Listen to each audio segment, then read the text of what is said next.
بسم اللہ الرحمن الرحیم لقد من اللہ علی المؤمنین اذ بعث فیہم رسولا من انفسہم یتلو علیہم آیاتہ ویزکیہم ویعلمہم الکتاب والحکمہ وَإِن كَانُوا مِن قَبْلُ لَفِي ضَلَالٍ مُبِينٍ۔ یقیناً اللہ نے اہل ایمان پر بہت بڑا احسان فرمایا جب ان کے اندر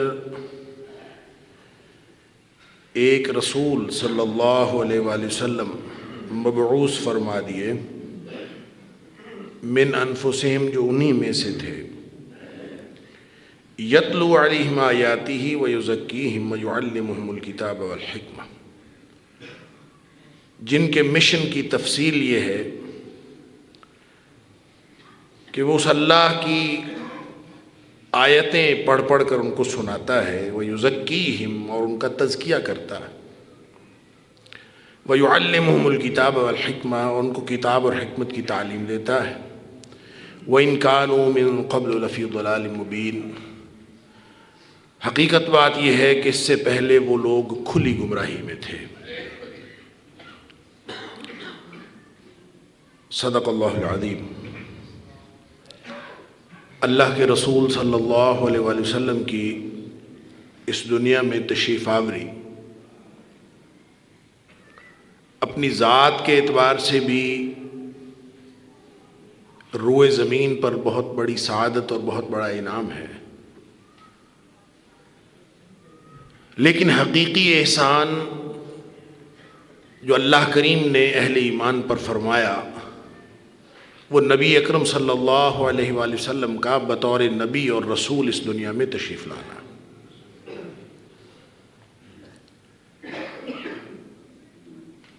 وگرنہ نبی اکرم صلی اللہ علیہ وآلہ وسلم کی تشریف آوری سے قبل بھی نبی آتے رہے، اچھے انسان بھی آتے رہے، لیکن نبی کریم صلی اللہ علیہ وآلہ وسلم جتنا اچھا کوئی نہیں آیا۔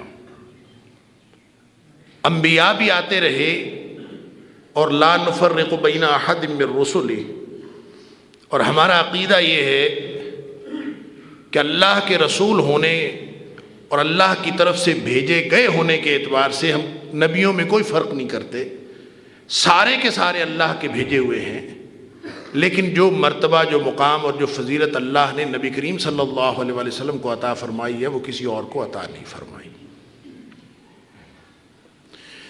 اور آپ کی تشریف آوری کو اللہ کریم نے احسان فرمایا اور ساتھ ایک بہت بڑا فرق بتا دیا کہ ایک تو نبی کریم صلی اللہ علیہ وآلہ وسلم کی تشریف آوری بطور ذات نہیں، بطور رسول اور نبی کے وہ احسان ہے۔ اذ بعث فیہم رسولا من انفسہم، نبی کریم صلی اللہ علیہ وسلم کی تشریف آوری تو 40 سال قبل ہو گئی تھی، لیکن احسان اللہ تعالیٰ یہ فرما رہے ہیں اذ بعث فیہم رسولا من انفسہم، جب وہ بطور رسول تشریف لائے ہیں تو اصل احسان وہ ہے۔ اللہ اکبر۔ وگرنہ بطور ذات تو نبی کریم صلی اللہ علیہ وسلم پہلے بھی تشریف فرما تھے، آپ موجود تھے، اور آپ کا وجود مسعود بہت مبارک، ساری دنیا سے بہترین وجود، اللہ کے بعد کائنات کی سب سے بزرگ ہستی، لیکن احسان آپ کی ذات نہیں ہے، آپ کا مقام بطور نبی اور رسول کے۔ بہت ساری دنیا نبی کریم صلی اللہ علیہ وآلہ وسلم کو بطور ذات کے افضل سمجھتی ہے، لیکن بطور رسول نبی کریم صلی اللہ علیہ وسلم کی بات نہیں مانتی۔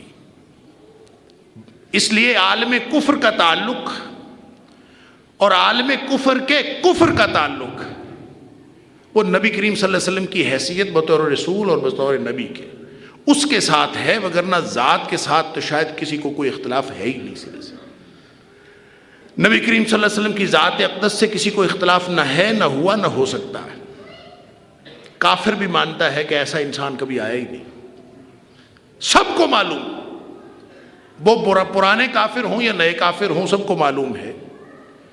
تو نبی کریم صلی اللہ علیہ وآلہ وسلم کا جو امتیاز ہے وہ یہاں پہ بیان کیا جا رہا ہے۔ دیکھیں، کسی کا جب تعارف کروایا جاتا ہے تو جو سب سے بڑی بات ہوتی ہے، جو سب سے زیادہ اس کی شخصیت کا نمایاں پہلو ہوتا ہے، وہ سب سے پہلے بیان کیا جاتا ہے۔ اور اگر تعارف بہت ہی مختصر ہو تو پھر صرف واحد نمایاں پہلو بیان کر کے بات ختم کر دی جاتی ہے۔ تو اللہ کریم اہل ایمان کو فرما رہے ہیں کہ لقد من اللہ علی المؤمنین، کہ مومنو تمہارے اوپر اللہ کا احسان ہے۔ اور احسان کیا ہے؟ احسان یہ ہے کہ نبی کریم صلی اللہ علیہ وسلم تشریف لائے بطور نبی اور رسول، اذ بعث فیہم رسولا من انفسہم۔ بھئی ڈسٹنکشن کیا ہے؟ من انفسہم، انہی کے اندر سے ہیں۔ اور قل انما انا بشر مثلکم،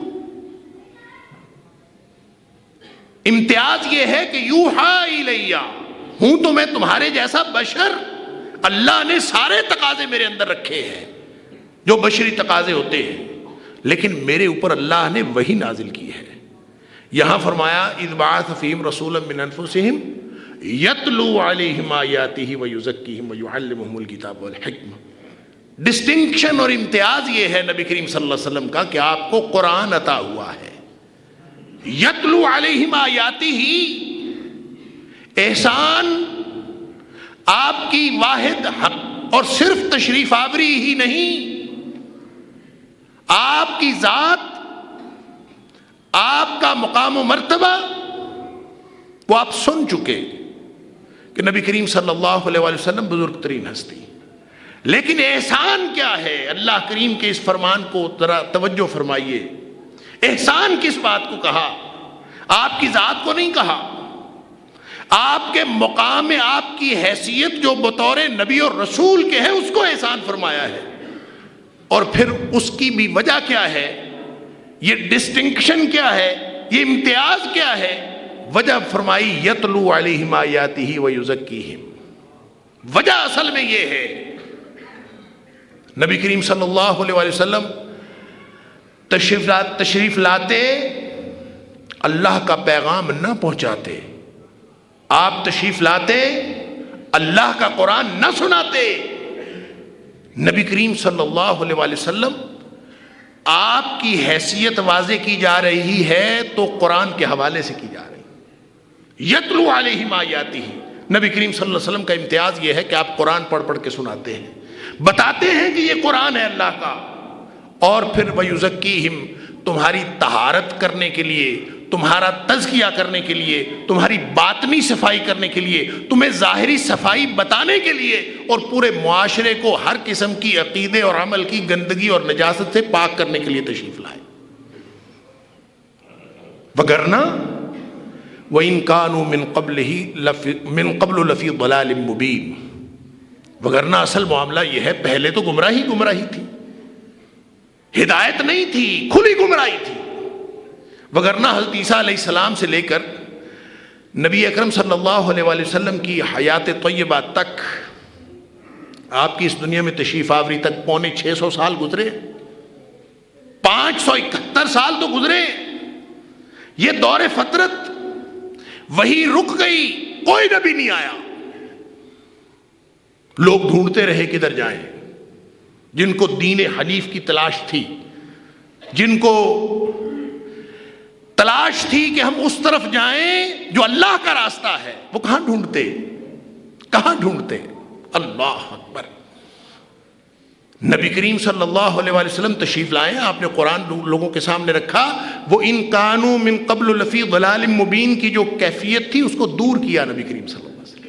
یعنی نبی پاک صلی اللہ علیہ وسلم فرق ہیں، محمد صلی اللہ علیہ وآلہ وسلم فرق بین الناس، آپ ہی نے تو فرق پیدا کیا ہے، وگرنہ پہلے کیا تھا؟ کنتم علی شفا حفرۃ من النار، تم آگ کے گڑھے کے کنارے پہ کھڑے تھے، فانقذکم منہا، اللہ تعالیٰ نے تمہیں بچا لیا، اذ کنتم اعداء، پہلے تو تم دشمن تھے ایک دوسرے کے، فاصبحتم بنعمتہ اخوانا، اب تم بھائی بھائی بن گئے ہو۔ یہ کیا فرق پڑا ہے؟ پہلے گمراہی تھی، اب ہدایت آ گئی، پہلے اندھیرا تھا، اب روشنی آ گئی، پہلے لڑائیاں تھیں، اب اخوت اور بھائی چارہ آ گیا۔ یعنی جو کچھ پہلے تھا نبی کریم صلی اللہ علیہ وآلہ وسلم اس کو ختم کرنے کے لیے تشریف لائے۔ اور وہ حدیث جو میں نے گزشتہ جو میں بیان کی اس کو ذہن میں رکھیے کہ نبی کریم صلی اللہ علیہ وآلہ وسلم فرماتے ہیں کہ ان اللہ تعالی نظر علی اہل الارض، اللہ تعالیٰ نے اہل زمین پر نگاہ ڈالی، توجہ فرمائی، فمقتهم عربهم وعجمهم جميعا، سب بد کردار نکلے، سب سے اللہ ناراض ہوا، سب ناپسند ہوئے، الا بقایا من اہل الکتاب، کچھ لوگ اہل کتاب کے بچے تھے، ان میں ایک زید بن عمرو بن نفیل ہے، اللہ اکبر، یعنی زید بن عمرو بن نفیل یہ ان میں سے ہیں حضرت عمر فاروق رضی اللہ تعالی عنہ کے چچا، حضرت عمر فاروق رضی اللہ تعالیٰ نے ایک دن پوچھ لیا نبی پاک صلی اللہ علیہ وسلم زید کا کیا بنے گا؟ یہ کون تھے زید؟ یہ زید وہ تھے کہ عیسائیت کو دیکھا، عیسائیت کی طرف گئے، شام کا سفر کیا، عیسائی علماء سے ملے اور ان سے پوچھتے ہیں میں نے کیا کرنا ہے مجھے بتاؤ، میں سیدھے رستے پہ جانا چاہتا ہوں، اللہ کا راستہ ڈھونڈنا چاہتا ہوں۔ ان سے ایک بات سمجھ میں آئی کہ وہ عیسائی جو ہیں وہ دین ابراہیمی کی بات کرتے ہیں، ابراہیم علیہ السلام کے دین کی بات کرتے ہیں۔ مشرکین مکہ کے سردار جو مکہ کے متولی تھے، کعبہ کے متولی، ان سے پوچھا تو یہ بھی دین ابراہیمی کی پیروکاری کا دعویٰ کرتے تھے کہ ہم بھی دین ابراہیمی کے پیروکار ہیں، مشرکین مکہ۔ پھر یہودیوں سے پوچھا، یہودی علماء سے ملے، مدینے بھی گئے، مختلف جگہوں پہ سفر کیا، پتہ چلا کہ نام سارے ابراہیم علیہ السلام کے دین کا لیتے ہیں، لیکن ہر ایک کے اندر کوئی نہ کوئی خرافات ہیں۔ عیسائیوں نے عیسائیت کا حلیہ بدل دیا، اسلام بگاڑ کر عیسائیت بنا لیا، یہودیوں نے اسلام بگاڑا تو یہودیت بنا لیا، مشرکین مکہ نے اس میں شرک داخل کر لیا۔ اب کہیں پہ بھی خالص اللہ کی بندگی نہیں ہوتی تھی۔ یہ ہے ان کانوا من قبل لفی ضلال مبین، یہ پہلے کی حالت یہ ہے، وگرنہ یہ جو کیفیت ہے، وگرنہ جو تاریخ ہے، کعبہ کا حج تو موقوف نہیں ہوا تھا، کعبہ میں حج ہوتا تھا، وہ سارے معاملہ، اور عیسائی اپنی تعلیمات کے مطابق عبادت کرتے تھے، یہودی بھی عبادت کرتے تھے۔ اس وقت کا دین جو موجود دین تھا وہ تو عیسائیت تھی نا۔ اب حضرت زید کیا کرتے، ان کو چاہیے تھا کہ وہ عیسائیت قبول کر لیتے، لیکن انہوں نے دیکھا اور عیسائیت بھی ٹھیک نہیں تھی، لہذا انہوں نے اعلان کر دیا کہ اللہ میں ہر قسم کی بت پرستی اور ہر قسم کے شرک سے بری ہوں۔ روایات میں آتا ہے کہ حضرت زید جو ہے نا وہ اس قدر انہوں نے بیزاری کا اعلان کیا عیسائیت سے، یہودیت سے اور مشرکین مکہ سے، ان کی سارا جو طریقہ بندگی تھا اس سب سے،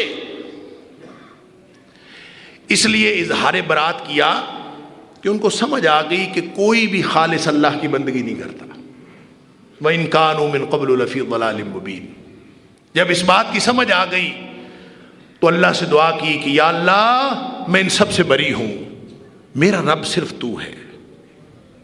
اب ذرا سمجھیے، حضرت اسماء رضی اللہ تعالیٰ عنہ فرماتی ہیں میں نے حضرت زید کو دیکھا کعبے کے ساتھ ٹیک لگائے بیٹھے تھے، اور آسمانوں کی طرف نگاہیں تھیں اور اللہ سے دعا کر رہے تھے کہ یا اللہ میں ہر قسم کی بت پرستی سے اور شرک سے بیزار ہوں.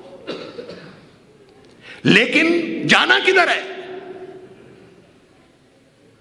نبی کریم صلی اللہ علیہ وآلہ وسلم کی بعثت ہو چکی ہوتی، نبی کریم صلی اللہ علیہ وسلم کی بعثت ہو چکی ہوتی تو ہدایت مل چکی ہوتی زید کو. نبی اکرم صلی اللہ علیہ وسلم کی بعثت نہیں ہوئی تھی. آپ کی بعثت سے قبل حضرت زید فوت ہو گئے. روایات میں آتا ہے کہ جو بتوں کے نام کا کھانا وہ چڑھاتے تھے نا، حضرت زید نہیں کھایا کرتے تھے، اس سے برات کا اعلان کرتے تھے، فرما دیا کرتے تھے کہ یہ اللہ کے نام کا نہیں ہے، یہ غیر اللہ کے نام کا ہے، یہ میں نہیں کھا سکتا، اور اس کو واپس کر دیتے تھے کہ میں نے یہ نہیں کھانا اس لیے کہ یہ غیر اللہ کے نام کا ہے. حالانکہ وما اہل لغیر اللہ بہ کی آیت انہوں نے نہیں سنی تھی، اللہ کا قرآن تم تک نہیں پہنچا تھا. وہ فرما دیتے تھے کہ اللہ کی خالص میں نے بندگی کرنی ہے، اگر خالص بندگی نہیں ہوتی تو تمہارے سارے شرک سے میں بیزار ہوں. یہ ہے الا بقایا من العرب. نبی پاک صلی اللہ علیہ وسلم فرمایا سارے ہی اللہ کو ناپسند آئے، لیکن کچھ لوگ تھے. اللہ اکبر.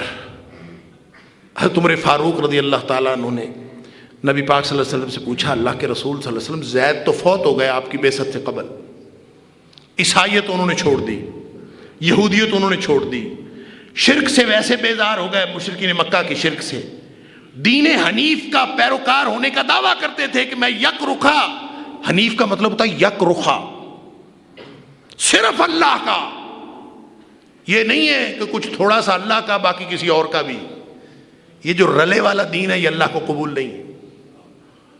اللہ کو خالص، اللہ للہ الدین الخالص، خالص ہے تو قبول ہو جائے گا، خالص نہیں ہے تو اللہ کے ہاں قبول نہیں ہونا. بہانے جتنے مرضی بنائے جاؤ.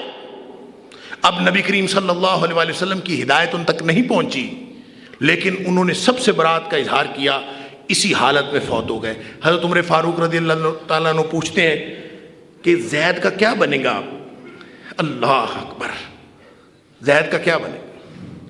نبی پاک صلی اللہ علیہ وسلم فرمایا زید قیامت کے دن تنہا ایک امت کی حیثیت سے اٹھے گی. جو امت حضرت عیسیٰ علیہ السلام اور میرے درمیان ہوگی، اکیلا ہی امت. کس لیے؟ اہدنا الصراط المستقیم صراط الذین انعمت علیہم غیر المغضوب علیہم ولا الضالین. آمین پڑھنے والوں، جن کو راستہ نہیں ملا تھا ان کی حالت تو دیکھو نا. ہمیں تو راستہ مل گیا ہے، اور راستہ کیا ہے؟ راستہ نبی اکرم صلی اللہ علیہ وسلم اذ بعث فیہم رسولا من انفسہم یتلو علیہم آیاتہ ویزکیہم ویعلمہم الکتاب والحکمہ. یہ جو تمہیں قرآن پڑھ پڑھ کے سناتا ہے یہ ہے اللہ کا احسان کہ یہ تمہارا راستہ ہے سیدھے. اگر تم جنت کی طرف جانا چاہتے تو راستہ نبی کریم صلی اللہ علیہ وسلم، اور کوئی راستہ جنت کو نہیں جاتا. جس راستے پر، جس طریقے پر مدینے والے کی مہر نہیں ہے وہ راستہ جنت کو نہیں جا سکتا. وہ اس کو آپ نیکی کے نام پر کریں، آپ اس کو تقدس کے نام پر کریں، آپ اس کو معاشرتی روایت کے نام پر کریں، آپ اپنے ذوق اور شوق کے نام پر کریں، آپ اس کو محبت کے نام پر کریں، آپ اس کو عشق کے نام پر کریں. جس راستے پر، جس کام پر، جس عمل پر، جس رویے پر نبی اکرم صلی اللہ علیہ وآلہ وسلم کی مہر نہیں ہے وہ کبھی عمل جنت میں لے جا نہیں سکتا، وہ ہمیشہ جہنم میں لے جانے والا ہو. اس لیے ان کانوا من قبل لفی ضلال مبین، پہلے گمراہی تھی، نبی پاک صلی اللہ علیہ وسلم تشریف لائے تو ہدایت ملی. اور قرب قیامت کا یہی وہ زمانہ جس کے بارے میں حضرت حذیفہ بن یمان رضی اللہ تعالیٰ عنہ کو نبی کریم صلی اللہ علیہ وسلم نے فرمایا تھا. جب حضرت حذیفہ نے پوچھا نا اللہ کے رسول صلی اللہ علیہ وسلم ہم پہلے شر میں تھے، آپ تشریف لائے، اللہ نے ہمیں خیر عطا فرمایا. یعنی خیر شر، خیر شر. نبی کریم صلی اللہ علیہ وسلم سے پہلے شر تھا، آپ تشریف لائے، اللہ نے اس دھرتی پر خیر فرما دی۔ پوچھا اللہ کے رسول صلی اللہ علیہ وسلم کیا اس کے بعد بھی کوئی شر ہوگا؟ فرمایا ہاں ہوگا۔ کیا اس کے بعد خیر ہوگا؟ فرمایا ہاں خیر تو ہوگا، لیکن اس خیر فیہ دخن، اس میں کھوٹ ہوگی، کھوٹ۔ خیر ہوگا، بھلائیاں ہوں گی، اللہ کے دین کا نام لیا جائے گا، لوگوں نے داڑیاں بھی رکھی ہوں گی، لوگ نمازیں بھی پڑھتے ہوں گے سارے، اور لوگ دین پر عمل کرنے والے ہوں گے، لیکن اس میں فیہ دخن، اس میں دھوکہ ہوگا، کھوٹ ہوگی، ملاوٹ ہوگی۔ اللہ اکبر۔ صحابی پوچھتا ہے اللہ کے رسول صلی اللہ علیہ وسلم یہ کھوٹ کیا ہے، دخن کیا ہے، کیا کھوٹ ہو؟ فرمایا ائمۃ یہدون بغیر ہدی، کہ ایسے لوگ ہوں گے جو دین کی طرف بلا رہے ہوں گے، تقریریں ہو رہی ہوں گی، اللہ اکبر، واز ہو رہے ہوں گے، بلکہ لاؤڈ سپیکر پہ عبادت ہو رہی ہوگی۔ آج کل عبادت بھی تو لاؤڈ سپیکر پہ ہوتی ہے، اللہ تعالیٰ معاف فرمائے۔ محفلیں ہو رہی ہوں گی، بڑے بڑے جبوں قبوں والے لوگوں کو دین کی طرف بلا رہے ہوں گے، اور سارا کاروباری زندگی چل رہا ہوگا یہدون بغیر ہدی، لیکن جس راستے کی طرف وہ بلا رہے ہوں گے وہ راستہ میرے والا نہیں ہوگا۔ یہدون بغیر ہدی، میرا راستہ نہیں ہوگا، وہ کوئی اور ہدایت ہوگی، کوئی اور راستہ ہوگا۔ اب اندازہ فرمائیے جس کام پر مدینے والے کی مہر نہیں ہے وہ دین کیسے ہو سکتا ہے؟ ان الدین عند اللہ الاسلام، دین نہ میرا نہ آپ کا، دین اللہ کا، نازل کرنے والا اللہ، اور نازل کہاں کیا؟ وہ ایک شخص مجھے ملا، کہتا ہے خواجہ بختیار کاکی رحمت اللہ علیہ آئے نا تو تبلے کا حکم ہوا۔ اچھا پڑھا لکھا، ڈگری شگری بھی اس کے پاس ٹھیک، میرے ساتھ بات کر رہا ہے، خواجہ بختیار کاکی آئے تو تبلے کا حکم ہوا۔ سبحان اللہ۔ میں نے کہا اچھا ان کے اوپر بھی وحی نازل ہوتی تھی؟ بھئی نبی کریم صلی اللہ علیہ وآلہ وسلم آخری نبی ہیں، نبوت ختم ہو گئی، آپ خاتم النبیین ہیں، وحی کا سلسلہ بند ہو گیا، اب یہ تبلے کا حکم کہاں سے آ رہا ہے؟ اللہ اکبر۔ اگر تو دین نازل ہوتا ہے نا ہمارے اوپر، اگر تو وحی آتی کسی کے اوپر ڈائریکٹ، استغفر اللہ الذی لا الہ الا هو الحی القیوم واتوب الیہ۔ اللہ تعالیٰ معاف فرمائے، اللہ تعالیٰ ہم سب کو معاف فرمائے۔ بھائی کہاں سے آیا حکم؟ اگر تو دین کا حکم ہے نا، دین کا، تو دین کا تو واحد سورس نبی اکرم صلی اللہ علیہ وسلم کی ذات ہے۔ ہم اس قرآن کو قرآن کیوں کہتے ہیں؟ اس قرآن کو ہم قرآن اس لیے کہتے ہیں کہ نبی پاک صلی اللہ علیہ وسلم نے بتایا کہ یہ قرآن ہے۔ اگر نبی پاک صلی اللہ علیہ وسلم نے نہ بتایا ہوتا کہ یہ قرآن ہے، ہم کبھی قرآن کو قرآن نہ مانتے۔ نبی پاک صلی اللہ علیہ وسلم نے بتایا قرآن، ہم نے قرآن کو مان لیا۔ آپ نے فرمایا کہ تمہارا خالق اللہ ہے، ہم نے مان لیا کہ ہمارا خالق اللہ ہے۔ جو کچھ نبی پاک صلی اللہ علیہ وسلم بتاتے ہیں کہ ہم نے مان لیا، یہ دین ہے۔ اس لیے کہ ان الدین عند اللہ الاسلام، دین اللہ کا، وہ اللہ کے پاس تو اللہ نے خود نازل کیا۔ نازل بہ الروح الامین، ایک امانت دار فرشتے کو دیا کہ جا کے نبی اکرم صلی اللہ علیہ وسلم کو دیا، علی قلبک لتکون من المنذرین، اے رسول صلی اللہ علیہ وسلم آپ کے قلب اطہر پر نازل ہوا۔ کہاں نازل ہوا؟ دل پر، علی قلبک۔ اب جو چیز نازل ہوئی ہے نبی پاک صلی اللہ علیہ وسلم کے قلب پر، اب دل میں کسی کے کیا ہے کیسے پتہ چلے گا؟ کسی کے دل میں کیا ہے وہ تو سوائے اللہ کے اور کوئی نہیں جانتا۔ علیم بذات الصدور تو وہ ہے، لہذا جو کچھ نازل ہوا نبی پاک صلی اللہ علیہ وسلم، دین تو وہ ہے نا جو نبی پاک صلی اللہ علیہ وسلم کے قلب پر نازل ہوا۔ اب پھر نبی پاک صلی اللہ علیہ وسلم بتا رہے ہیں نازل وہاں ہوا، آغاز ہوا اقرا بسم ربک الذی خلق، اور یہ نازل ہوا نبی پاک صلی اللہ علیہ وسلم نے آپ کے قلب پر کیا نازل ہوا ہے آپ فرمائیں گے تو پتہ چلے گا نا کیا نازل ہوا ہے۔ فرمایا ہے حبیب صلی اللہ علیہ وسلم وَأَنزَلْنَا إِلَيْكَ الذِّكْرَ لِتُبَيِّنَ لِلنَّاسِ مَا نُزِّلَ إِلَيْهِمْ، تمہارے اوپر کیا نازل ہوا ہے یہ تم نے بتانا ہے لوگوں کو، یہ ڈیوٹی بھی تمہاری ہے۔ وَأَنزَلْنَا إِلَيْكَ الذِّكْرَ، اے حبیب صلی اللہ علیہ وسلم آپ کی طرف میں نے نازل کیا، لوگوں کی طرف نازل نہیں کیا، آپ کی طرف۔ لِتُبَيِّنَ لِلنَّاسِ مَا نُزِّلَ إِلَيْهِمْ، اللہ ان کو کیا کہنا چاہتا ہے یہ آپ سمجھائیں گے ان کو، لہذا نبی کریم صلی اللہ علیہ وسلم نے سمجھایا، 23 برس لگائے، اللہ اکبر، 23 برس بعد جا کے یہ حکم ہوا کہ الیوم اکملت لکم دینکم واتممت علیکم نعمتی ورضیت لکم الاسلام۔ 23 سال لگے نبی کریم صلی اللہ علیہ وسلم سمجھاتے گئے یہ دین ہے اللہ کا۔ لہذا ہر وہ بات دین ہے، ہر وہ بات دین کی ہے، کسی بھی ماحول سے متاثر ہونے کی ضرورت نہیں، کسی واعظ کے وعظ سے متاثر ہونے کی ضرورت نہیں، کسی مولوی کے علم سے متاثر ہونے کی ضرورت نہیں، کسی کی دلیلیں، کسی کا طرز استدلال ہمارے لیے کوئی اہمیت نہیں رکھتا۔ ہمارے لیے اہمیت رکھتی ہے تو وہ بات اہمیت رکھتی ہے جو مدینے والے نے فرمائی، دین وہ ہے۔ اگر نبی کریم صلی اللہ علیہ وسلم نے کوئی چیز بتائی ہی نہیں، فرمایا ہی نہیں، تو پھر اس سے پہلے کیا تھا؟ اگر نبی کریم صلی اللہ علیہ وسلم کی ذات اقدس کو، آپ کی لائی ہوئی تعلیمات کو، آپ کے سکھائے ہوئے دین کو، آپ کے پہنچائے ہوئے علم کو، اس کو مائنس کر دے پیچھے کیا رہ جاتا ہے؟ اس کو نکال دے درمیان میں سے، یہی تو احسان تھا، اللہ کا قرآن تھا، نبی پاک صلی اللہ علیہ وسلم کا فرمان تھا۔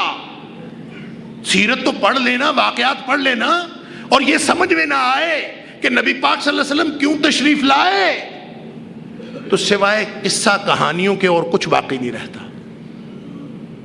نبی پاک صلی اللہ علیہ وسلم ہمیں دین سمجھانے کے لیے تشریف لائے۔ اس لیے جب خطبہ حجۃ الوداع کے موقع پر یہ آیت نازل ہوئی الیوم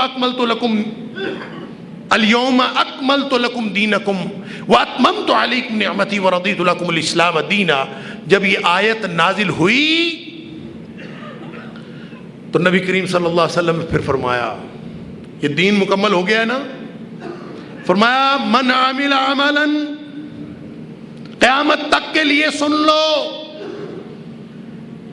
کسی کو اچھا لگے کسی کو برا لگے، قانون وہ ہے جو نبی کریم صلی اللہ علیہ وسلم بتا کے جائے۔ فرمایا من عمل عملا، کوئی کام کرے، انفرادی اجتماعی اس کا مسئلہ نہیں، کسی کی سوچ جیسی مرضی ہو، ایک کام کیا لیس علیہ امرنا، ہمارا حکم اس کے اوپر نہیں ہے، مدینے والے کی مہر نہیں ہے، فہو رد، وہ کام ریجیکٹڈ ہے، اللہ کے ہاں قبول نہیں ہوگا۔ یہ ہر خطبے میں آپ سنتے نہیں، یہ نبی کریم صلی اللہ علیہ وسلم ہر خطبے میں دہرایا کرتے تھے، ہر خطبے میں، کل محدثۃ بدعہ، ہر نئی چیز جو دین میں پیدا کی جائے وہ بدعت ہے، وکل بدعۃ ضلالہ، اور ہر بدعت وہ گمراہی ہے، کوئی استثناء نہیں ہے، ہر بدعت گمراہی۔ اور امام مالک رحمت اللہ علیہ نے تو بہت بڑی بات کہہ دی کہ دیکھیں ہم کوئی نیا کام شروع کرتے ہیں، ہم پتہ کیا سوچ کے شروع کرتے ہیں، کام تو اچھا ہے نا، کام تو اچھا ہے نا، آخر اس میں محبت کا اظہار ہے، اس میں نسبت کا اظہار ہے، اس میں بہت سارے فوائد ہیں، کام تو اچھا ہے۔ امام مالک فرماتے ہیں جس شخص نے کوئی کسی نئے کام کا آغاز کیا دین میں اور یہ سمجھ کے کیا کہ وہ اچھا ہے، اللہ اکبر، اچھا کام دین میں اس نے شروع کیا جو نبی کریم صلی اللہ علیہ وسلم نے نہیں بتایا، اس نے شروع کیا، تو اس کا بھلا کیا مطلب ہے؟ وہ فرماتے ہیں نبی کریم صلی اللہ علیہ وسلم تو سب بتا گئے ہیں نا اچھا ہے یا برا ہے. نبی پاک صلی اللہ علیہ وسلم تو سب بتا گئے. آپ کا فرمان ہے, نبی پاک صلی اللہ علیہ وسلم فرمایا ما ترکت شیئا ما ترکت شیئا, میں نے ایک بھی چیز ایسی نہیں چھوڑی یقربکم الی اللہ ویبعدکم من النار, ایک بھی چیز ایسی الا ما امرتکم بہ, ایک بھی چیز میں نے ایسی نہیں چھوڑی. نبی پاک صلی اللہ علیہ وسلم فرماتے ہیں جو تمہیں اللہ کے قریب کر دینے والی ہو اور جہنم سے بچا دینے والی ہو, الا امرتکم بہ, مگر میں نے اس کا حکم دے چھوڑا ہے, آپ کو ہر چیز بتا دی. اور ما ترکت شیئا, اور میں نے کوئی ایسی چیز نہیں چھوڑی یبعدکم من اللہ ویقربکم الی النار الا ما نہیتکم عنہ, کوئی چیز اگر کوئی جہنم میں لے جانے والی تھی, اللہ سے دور کرنے والی تھی, آگ کے قریب کر دینے والی تھی, میں نے لازماً تم کو اس سے منع کر دیا. پیچھے کیا بات رہ گئی؟ ہر چیز سے منع کر دیا نبی کریم صلی اللہ علیہ وسلم نے. جو جہنم میں لے جانے والی چیزیں تھیں, ہر اس چیز کا حکم کر دیا جو جنت میں لے جانے والی چیزیں ہیں. لہذا دین تو نبی کریم صلی اللہ علیہ وسلم کا مکمل ہو گیا. اب بھی کوئی شخص اگر سمجھتا ہے کہ کام تو اچھا ہے, کر لینا چاہیے, کیا حرج ہے؟ امام مالک فرماتے ہیں اس کا مطلب یہ ہوگا انہو زعم, اس کا مطلب یہ ہوگا کہ اس نے یہ گمان کیا ان محمدن قد خان الرسالہ, اس کا مطلب یہ ہوگا کہ نعوذ باللہ من ذالک, نبی کریم صلی اللہ علیہ وآلہ وسلم نے اللہ کا پیغام تم تک پہنچانے میں خیانت کی ہے.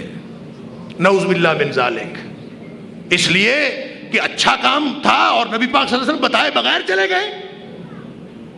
اگر اچھا کام تیری سمجھ میں آیا آج, اگر اچھا کام آج میری سمجھ میں آیا, نبی پاک صلی اللہ علیہ وسلم نے نہیں بتایا, تو اس کا مطلب یہ ہوگا کہ یا تو آپ کو پتہ نہیں تھا, جس بات کا علم نبی پاک صلی اللہ علیہ وسلم کو نہیں تھا تجھے کیسے ہو گیا؟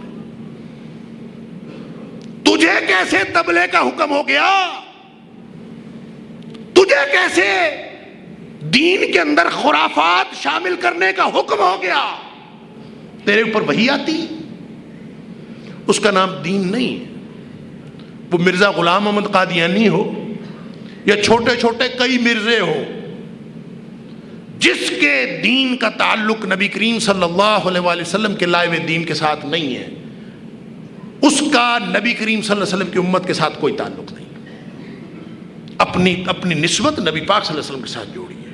لہذا من عامل عملا, کسی نے اگر ایک کام کیا جس پر نبی پاک صلی اللہ علیہ وسلم کی مہر نہیں ہے, فهو رد, وہ ریجیکٹڈ ہے.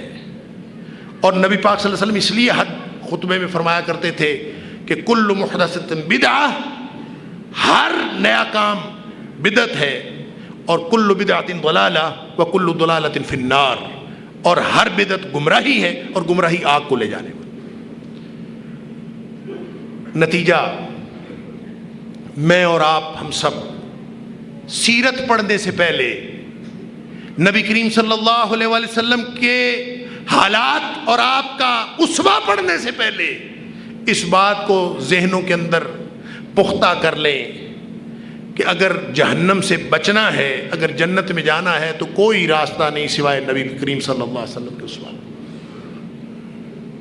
پہلے گمراہی تھی, آپ صلی اللہ علیہ وسلم نے خود فرمایا, آپ نے فرمایا, دیکھیں نا, ایک تو وہ حدیث جو پچھلے جمعے آپ نے سنی, میں نے دہرائی کہ فماقتہم عربہم عجمہم, سب کے حالات خراب تھے. قرآن کہتا ہے ان کانوا من قبل لفی ضلال مبین, گمراہی تھی کھلی. تو پھر نبی پاک صلی اللہ علیہ وسلم خود مثال بیان فرمائی, بخاری مسلم کی حدیث ہے. آپ نے فرمایا مثال پتہ ہے کیا ہے میری اور لوگوں کی, اور میری اور آپ کی مثال کیا ہے؟ نبی کریم صلی اللہ علیہ وسلم فرمایا انما مثلی و مثل الناس, بخاری مسلم کی حدیث. آپ نے فرمایا میری اور باقی سب کی مثال ایسے ہے, ساری امت کی, جیسے کمثل رجل, جیسے کسی آدمی نے آگ جلائی, استوقد النار, کسی آدمی نے آگ جلائی. اب ظاہر ہے جہاں آگ جلے اور فلما اضاءت ما حولہ، جب اس کا ارد گرد سارا روشن ہو جاتا ہے تو پتنگے آ کے گرنا شروع ہو جاتے ہیں نا. جعلت الفراش والدواب یقعن فیہا، آگ جلتی ہے تو ادھر ادھر سے کیڑے پتنگے آ کے اس پر گرنا شروع ہو جاتے ہیں. نبی کریم صلی اللہ علیہ وسلم نے یہ وضاحت فرمانے کے بعد فرمایا تم اس طرح سے پتنگوں کی طرح جہنم میں جانے کی کوشش کر رہے ہو، اور میں فرمایا فانا آخذ بحجازکم عن النار، میں تمہارے دامن پکڑ پکڑ کے تم کو جہنم سے بچانے کی کوشش کر رہا ہوں.